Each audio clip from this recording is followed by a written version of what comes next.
সুপ্রিয় দর্শক শ্রোতা ভাই বোন, সলাতরত অবস্থায় আমাদের চোখ খোলা রাখা উচিত নাকি চোখ বন্ধ করেও নামাজ আদায় করা যাবে?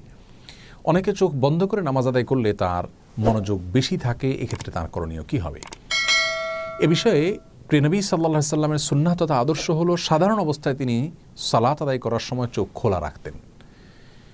তিনি যখন সালাত আদায় করতেন তার দৃষ্টির সীমানা তথা সিজদার মধ্যবর্তী জায়গা তিনি দেখতে পেতেন।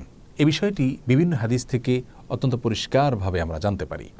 তাছাড়া একজন মুসল্লি সালাতরত অবস্থায় সিজদার জায়গার দিকে তাকাবেন, সে বিষয়ে নির্দেশনা রাসূল আকরাম সাল্লাল্লাহু আলাইহি ওয়াসাল্লামের হাদিসে রয়েছে। সুতরাং সাধারণ এবং স্বাভাবিক অবস্থায় একজন মানুষ চোখ খোলা রেখে সালাত আদায় করবেন, সে বিষয়টি তার জন্য উচিত এবং উত্তম এবং সুন্নাহসম্মত। তবে যদি কেউ সালাতরত অবস্থায় তার দৃষ্টির সীমানায় এমন কোনো কিছু দেখতে পান বা এমন কিছু পড়ে তার দৃষ্টির সীমানায় যেই বিষয়টি দেখা তার জন্য গুনাহের, তাহলে অবশ্যই তিনি চোখ বন্ধ করে সালাত আদায় করবেন।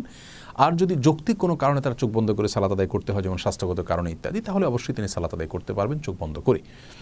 আর নিছক মনোযোগ ধরে রাখার জন্য তিনি চোখ বন্ধ করে সালাত আদায় করলে সেটি তার জন্য জায়েজ হবে কিনা, সে বিষয়ে ফোকায়ে কেরাম এবং আইম্মা এজামের দুটি মত রয়েছে। অনেক ফকিহ এবং ইমামগণ চোখ বন্ধ করে সাধারণ অবস্থায় সালাত আদায় করাকে মাকরুহ বলেছেন, অনেকে অনুমতি দিয়েছেন। যারা মাকরুহ বলেছেন তাদের যুক্তি হলো, প্রথমত রাসূল করিম সাল্লাল্লাহু আলাইহি সাল্লাম চোখ খোলা রেখে সালাত আদায় করতেন এবং মুসল্লিকে সিজদার দিকে তাকিয়ে সালাত আদায় করতে বলেছেন, বিধায় চোখ বন্ধ করে সালাত আদায় করাটা এই সুন্নাহ এবং হাদিসের পরিপন্থী।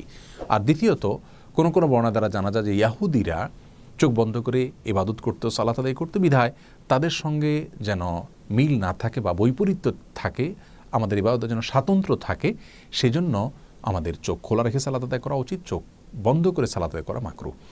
আর যে সমস্ত ইমামগণ ফোকাহায়ে কেরাম মনোযোগ ধরে রাখার জন্য চোখ বন্ধ করে সালাত আদায় করাকে জায়েজ বলেছেন, তাদের যুক্তি হলো যে সালাতের মধ্যে মনোযোগের বিষয়টি অনেক বেশি গুরুত্বপূর্ণ। অনেক সময় মনোযোগ না থাকার কারণে সালাত অনেকটাই অর্থহীন হয়ে যায়, যার কারণে এই গুরুত্বপূর্ণ বিষয়টির খাতিরে যদি কারোর চোখ বন্ধ করতে হয় তাহলে সেটা একটা ওজর বলা যেতে পারে। এরকম ওজরের ভিত্তিতে তিনি অবশ্যই চোখ বন্ধ করে সালাত আদায় করতে পারেন। পুরো বিষয়কে সামনে রাখলে আমাদের কাছে যে বিষয়টি পরিষ্কার হয় তা হলো, সাধারণ এবং স্বাভাবিক অবস্থায় একজন মানুষের চেষ্টা করা উচিত চোখ খোলা রেখে সালাতের মধ্যে মনোযোগ ধরে রাখার।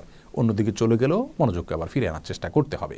এই কসরত তিনি করতে থাকবেন সালাতের মধ্যে, এবং এটাই হলো সালাতের সঠিক এবং বেসিক পদ্ধতি। আর যদি তার দৃষ্টি সীমানার মধ্যে এমন কিছু পড়ে যে বিষয়টি তার মনোযোগে ব্যাঘাত সৃষ্টি করে, তাহলে অবশ্যই তিনি চোখ বন্ধ করে সালাত আদায় করতে পারবেন। আর মাঝে মধ্যে অত্যধিক মনোযোগ সৃষ্টির জন্য চোখ বন্ধ করতে পারেন, সেক্ষেত্রে কোনো সমস্যা নেই।